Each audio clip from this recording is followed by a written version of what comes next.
Guys, very very good morning to all of you. मैं आप सभी लोगों के लिए एक बहुत ही स्पेशल सीरीज जो है वो इस चैनल पर स्टार्ट करने जा रही हूँ। इस स्पेशल सीरीज के अंदर हर रोज सुबह एक थॉट ऑफ द डे है जो मैं आप लोगों से शेयर करूंगी।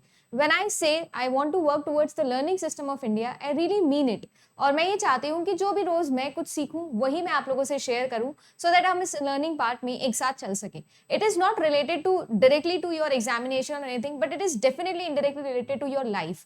हम किस तरीके से हमारी लाइफ को आज से देखना स्टार्ट करते हैं, वो चीज बहुत मैटर करती है कि हम कितने सक्सेसफुल हैं और हम कहाँ पर पहुंचते हैं।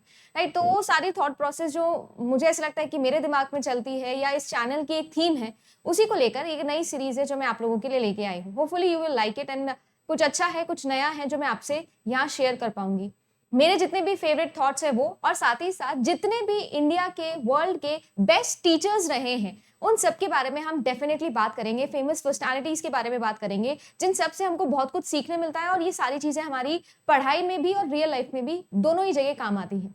तो आज एक ऐसे ही इंसान के बारे में बात करने वाली हूँ और उनका थॉट है जो आप लोगों से डिस्कस करने वाली हूँ। जिग जिगलर, ये इनका नाम है।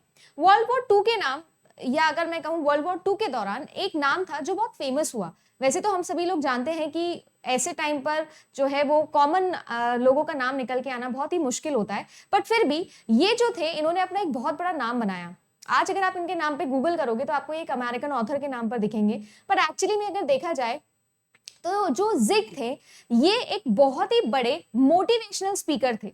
अब इनकी कहानी जो है वो बहुत इंटरेस्टिंग है, उसके बाद मैं आपको इनका कोट बताऊंगी और आप लोगों को भी बहुत अमेजिंग इनकी स्टोरी लगने वाली है। अगर मैं कट शॉर्ट करके इनकी अमेजिंग स्टोरी आपको बताऊं तो इनकी स्टोरी ऐसी है कि वर्ल्ड वॉर 2 के टाइम पर इनको हम लोगों ने रिकॉग्नाइज किया। अगर इनकी स्टोरी देखें तो 12 इनके सिबलिंग्स थे, यानी 12 सिबलिंग्स में से ये एक थे, और 5 साल की उम्र में जो है 5 से 10 साल की उम्र में इन्होंने जो है वो अपने पिता को खो दिया था, फादर को खो दिया था। और 12 जो भाई बहन हैं घर के अंदर, आप इमेजिन करिए कि क्या सर्कमस्टेंसेस इनकी रही होगी उस दौरान इन्होंने पॉट जो मेकिंग है वो इनके फैमिली का काम था, वहां से शुरू किया और फिर फाइनली एक कंपनी में जाके इनकी पहली नौकरी जो लगी थी वो लगी थी एक सेल्समैन के तौर पे।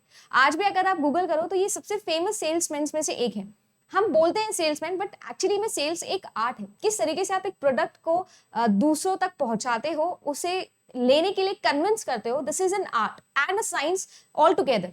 तो वही आर्ट और वही साइंस पर इन्होंने इतना बखूबी काम किया कि एक दौरान ऐसा भी हुआ कि जब ये अपने कंपनी के मैनेजर बना दिए गए, सेल्समैन से इन्होंने ज्वाइन किया था और मैनेजर ये बन गए, और उसके बाद में एक मोटिवेशनल स्पीकर के तौर पर भी ये आप लोगों के सामने निकल के आए। अगर बात की जाए वर्ल्ड वॉर 2 के दौरान बहुत ज्यादा जो है वो मोटिवेशनल स्पीचेस और किताबें जो है जिग ने लिखी। साथ ही साथ एक टाइम ऐसा था कि ऑडिटोरियम के अंदर जब बड़े बड़े नाम इनके आसपास थे तो इन्होंने जब माइक थामा तो पूरे के पूरा क्राउड सिर्फ और सिर्फ इनको सुनने के लिए वहां पर घंटों बैठा रहता था।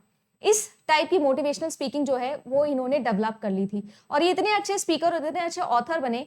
तो एक सेल्समैन को वो दर्जा देना और आज वर्ल्ड के टॉप सेल्समैन में एक काउंट होना बहुत ही बड़ी बात होती है। आप ऑब्वियसली हमारे बीच में नहीं है, बट इन्होंने बहुत सारे ऐसे कोट्स दिए, ऐसे मोटिवेशनल बातें बोली है जिसको लेकर मुझे जब भी पढ़ती हूँ तो मुझे बड़ा मोटिवेशन मिलता है, और शायद इनके थॉट प्रोसेस से हमें बहुत कुछ सीखने मिलता है। तो आज का जो हमारा थॉट ऑफ द डे है वो ये है कि life is an echo, what you send out come back, and what you sow you reap, what you give you get, and what you see in others exist in you। ये बहुत ही deep thought है, और अगर आप लोगों को याद हो तो हम ये लॉ ऑफ जो नेचर है उसे भी यही चीज बोलते हैं कि जो हम नेचर को देते हैं नेचर ही वही हमको वापस देता है। देखिए, मैंने अगर आप लोगों से कभी भी बात करी है, या कोई बच्चा है जो मुझे पहले से जानता है, या कोई भी इंसान ये देख रहा है, not just a student but in general भी अगर कोई भी ये चीज देखता होगा, तो आप सब लोग जानते हैं कि हमेशा हम इसी चीज के ऊपर बहुत बात करते हैं।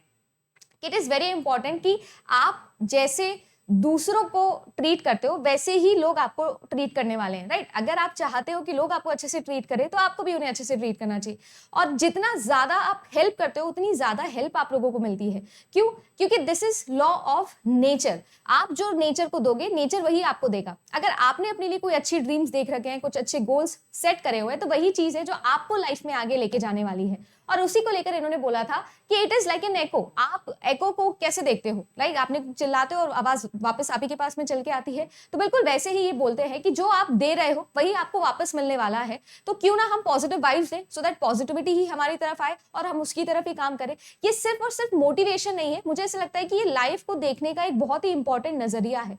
सबसे इंपॉर्टेंट चीज मुझे जो लगती है वो ये है कि हम जो है वो चाहे हमारा कॉम्पिटिटर हो, चाहे हमारे साथ में पढ़ने वाले लोग हो, चाहे हमारे आसपास का एनवायरनमेंट हो, कोई भी हो, बड़ा हो या छोटा हो, हम सभी लोगों को सबको एक रिस्पेक्ट की नजर से देखना चाहिए, क्योंकि हर इंसान में कुछ ना कुछ सीखने वाली क्वालिटी होती है। और अगर हम किसी भी इंसान से जो भी उसका बेस्ट क्वालिटी है अगर वो एम्बाइब करे, वो सीखे, तो शायद हम में ऐसी बहुत सारी क्वालिटीज हो जाएंगी जो हमें एक बहुत अच्छा इंसान बना सकती है। तो यही था आज का thought of the day. Hopefully आप लोगों को ये सीरीज अच्छी लगेगी और मैं कुछ अच्छी और पॉजिटिव वाइब्स के साथ में आपकी जो मॉर्निंग है उसे वाकई में गुड बना पाऊंगी। अगर आप लोगों को लगता है कि इस सीरीज को मुझे कंटिन्यू करना चाहिए तो जरूर कमेंट करके मुझे बताइएगा। मिलेंगे आप लोगों से नेक्स्ट डे एक नए थॉट के साथ में। Good luck and a very very good morning.